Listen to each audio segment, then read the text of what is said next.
Fala, querido povo de Deus, graça e paz, tudo bem? Eu vou começar um estudo bíblico profundo, examinar Mateus, Marcos, Lucas e João.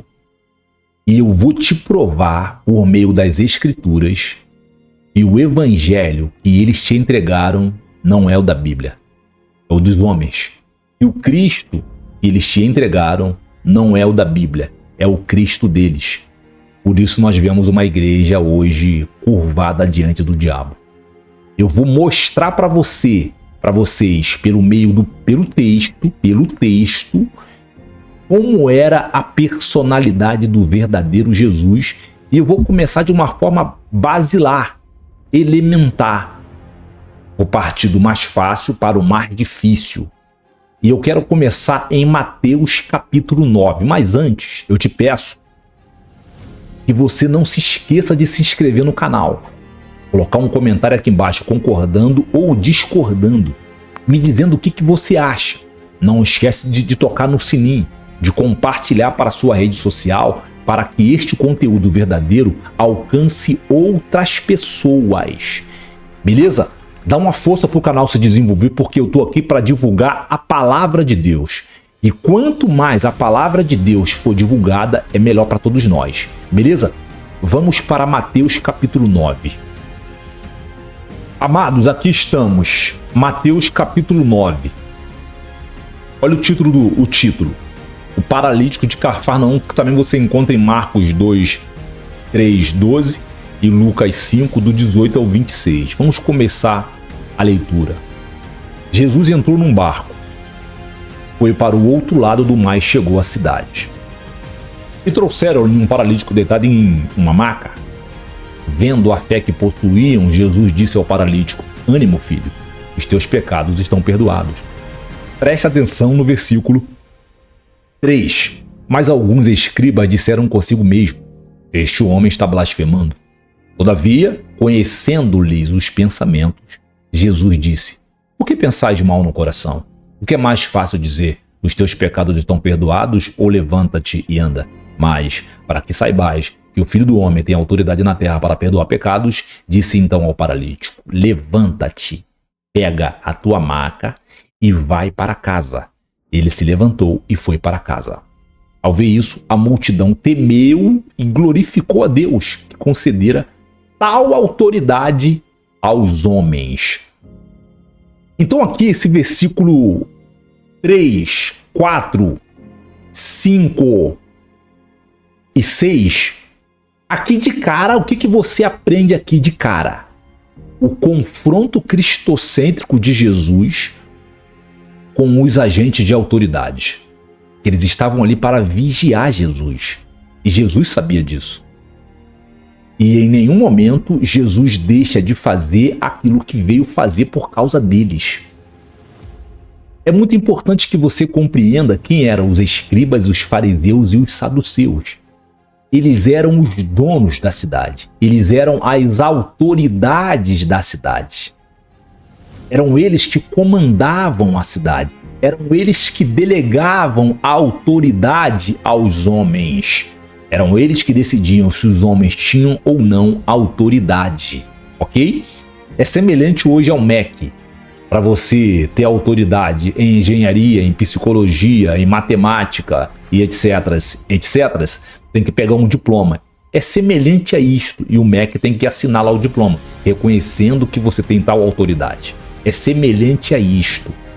Então aqui, Jesus não depende de mecanismo estatal para revelar ao mundo o poder de Deus, para revelar ao mundo a autoridade de Deus que está nele, para revelar ao mundo a ousadia de Deus que está nele, para revelar ao mundo aquilo que ele veio fazer no mundo dos homens para a glorificação e a exaltação do nome de Deus.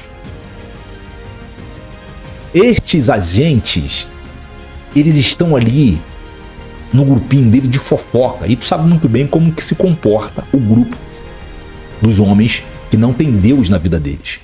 Eles são fofoqueiros, eles são traiçoeiros, ok? Eles são zombadores, ok? Na tua frente eles falam uma coisa, quando você vira as costas, eles falam outra. O que você vê aqui? O que você percebe nesse versículo 3 aqui? A cultura desses escribas é a cultura do diabo. É exatamente o que você tem nos homens que não têm Deus, que não estão na igreja. Infelizmente, os que estão na igreja têm a cultura do diabo hoje. Então vamos lá. Olha que interessante. No versículo 4, Jesus confronta eles. Tá pensando mal no teu coração? Eu vou fazer para você ver que eu tenho autoridade. E ele faz. Então, aqui, o que você percebe aqui? Que Jesus tem personalidade e personalidade forte.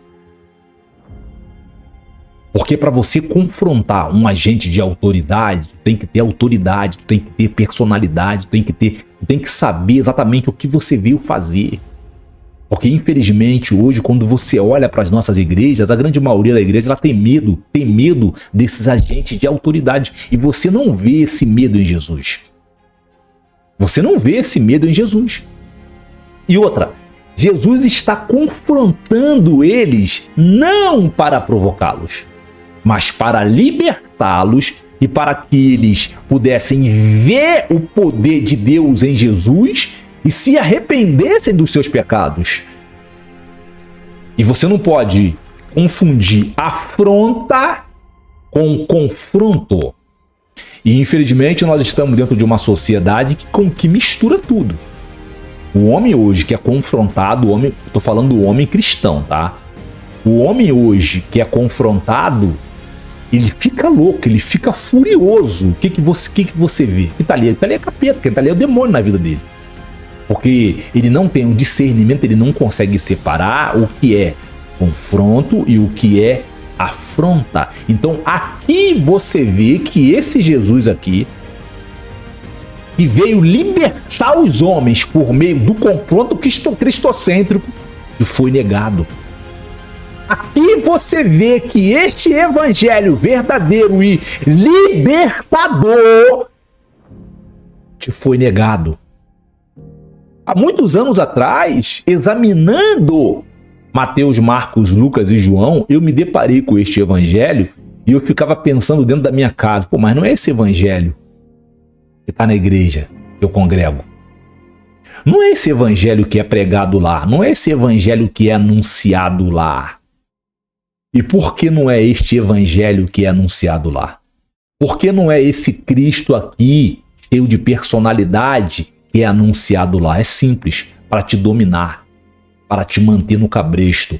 Então, o primeiro regime ditatorial que eu me deparei foi dentro da própria igreja. Os pseudos pastores, os pastores fracos, analfabetos bíblicos, na grande maioria deles, eles são ditadores. Eles querem te trazer aqui no cabresto, eles não querem te dar liberdade para Deus te usar. Não, não. Você vai ter que glorificar os homens e não a Deus. Eu sempre fugi disso, eu nunca aceitei isto. E por eu nunca aceitar isso, por eu denunciar isto, o pastor Kleber hoje não é pastor, ele mesmo se ungiu.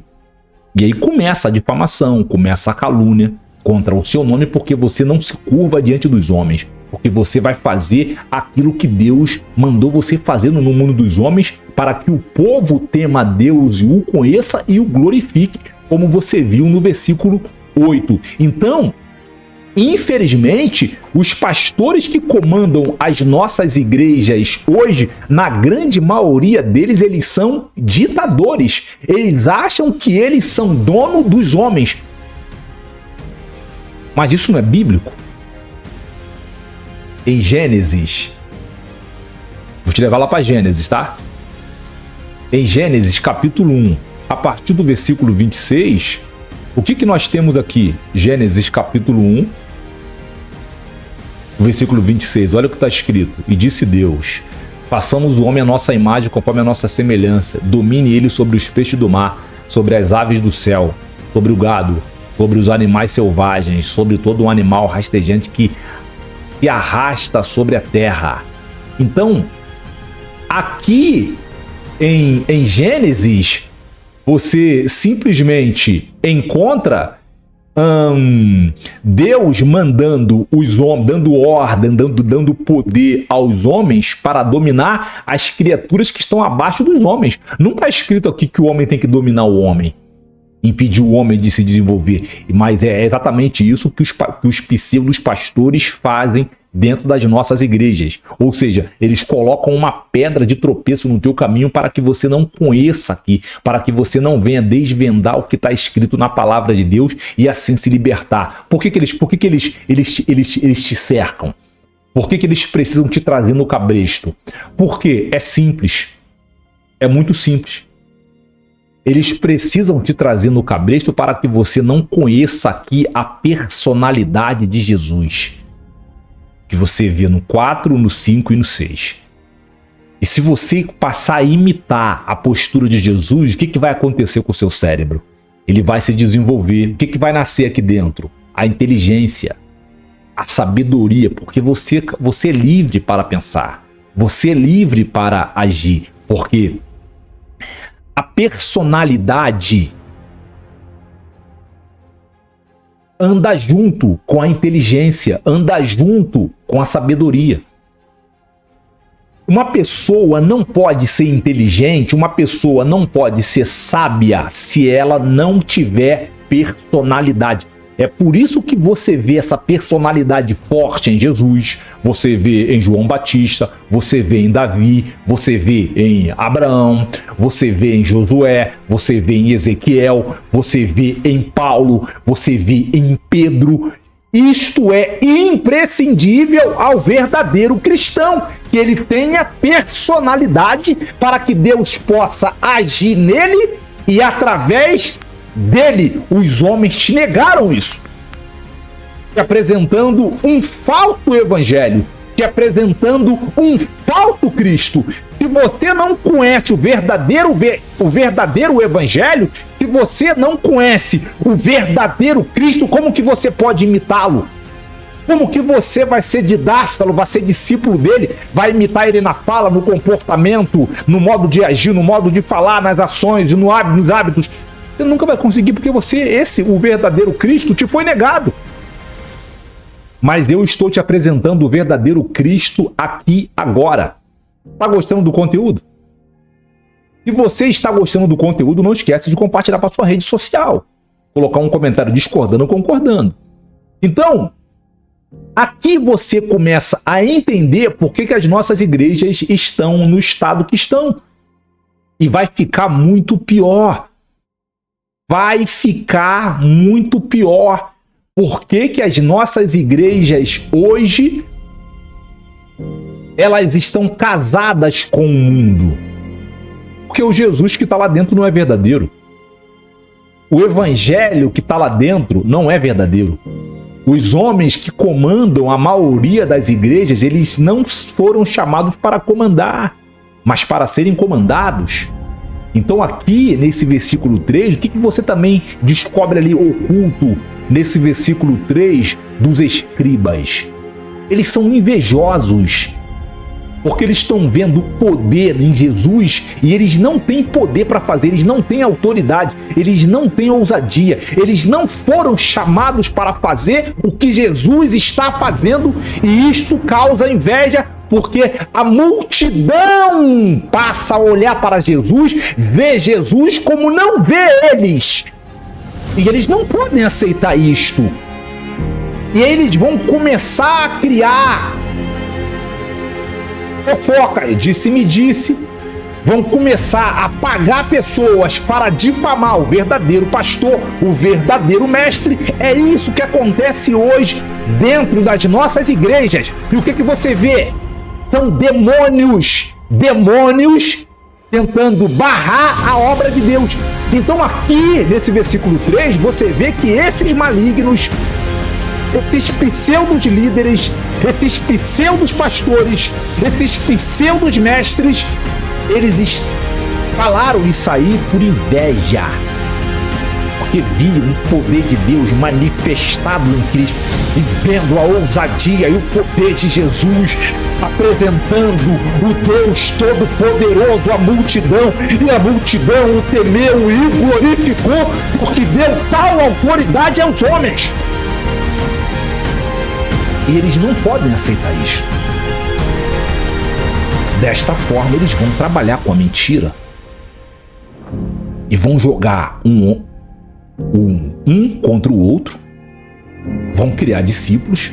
Eu sei o que eu estou falando porque eu vivi isso há muitos anos atrás e continuo vivendo. Essa inveja da obra que Deus tem na minha vida, eles não aceitam.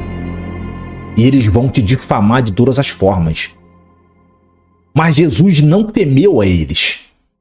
Jesus continuou fazendo aquilo que ele veio fazer. Foi morto? Foi morto. Foi morto porque se entregou. E outra coisa que você precisa aprender aqui. Eles não venceram Jesus. Eles não venceram Jesus por meio da violência. Porque a cultura mundana, aquele que dá tiro, aquele que dá facada, aquele que dá soco na face dos homens, vence os homens. Isso não é real, isso não é verdade. Isso aí é um pensamento diabólico. Isso é maligno. Você não pode vencer um homem por meio da violência. Tu só pode vencer um homem por meio do cérebro. Deus te deu um cérebro para usar. Por que você usa as mãos? Por que você usa a língua e os olhos e os ouvidos para difamar o homem se você pode usar o cérebro? Jesus mudou o mundo, botou o mundo de cabeça para baixo, balançou o mundo, virou o mundo de novo e falou, ó, recomece, porque esse é o mundo que eu quero. Esse é o modelo de mundo que eu quero. Vá e faça assim. Ele xingou um palavrão? Não. Ele agrediu alguém? Não.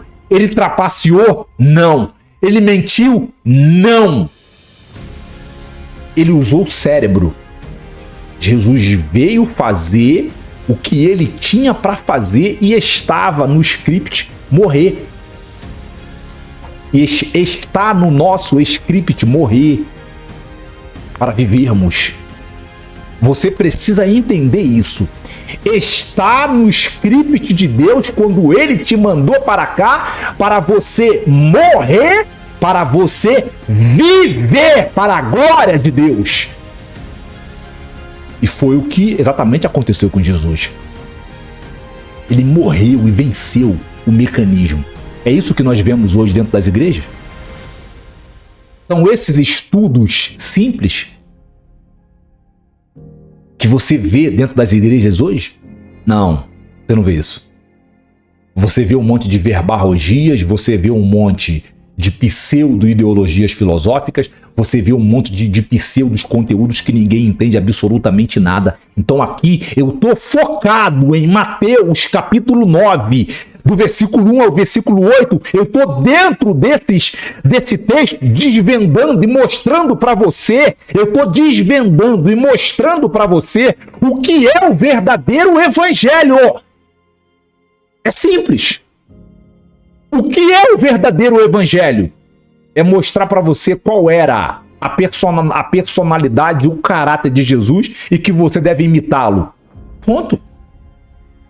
Se você entende qual era a verdadeira personalidade, o caráter, como Jesus agia e você decide imitá-lo, aí sim está no caminho certo. Aí você está no caminho certo. Aí você está agradando o coração de Deus. Aí você está colocando um riso nos olhos, nos lábios e no coração do poderoso Senhor. Porque você está imitando o evangelho que está aqui, que eu estou apresentando para você. Este evangelho que está escrito. Fora isso, não há verdade. Então, este é o primeiro capítulo. Este é o primeiro capítulo. Eu vou fazer aqui uma série de vídeos. Eu vou entrar texto para mostrar para você que eles te enganaram. Para mostrar para você que eles cercearam a sua liberdade de uma forma que você não compreendia. A sua liberdade ela foi cerceada para que você não viesse a descobrir o verdadeiro Jesus, para que você não pudesse descobrir o verdadeiro evangelho. Porque o verdadeiro evangelho, quando você tem contato com ele, quando ele te é apresentado, você liberta. E aí eu posso dizer: e conhecereis a verdade, e a verdade vos libertará. Então por que esses pseudos pastores não te dão liberdade para você pregar a palavra como ela é? Isso é um projeto, é para te dominar. Quando ele cerceia a sua liberdade, o que ele faz? Ele te impede de você ter o quê? Personalidade. E se você não tem personalidade, o que você não tem? Inteligência, você não tem sabedoria. Porque a personalidade, ela caminha junto com a inteligência. Nunca esqueça disto.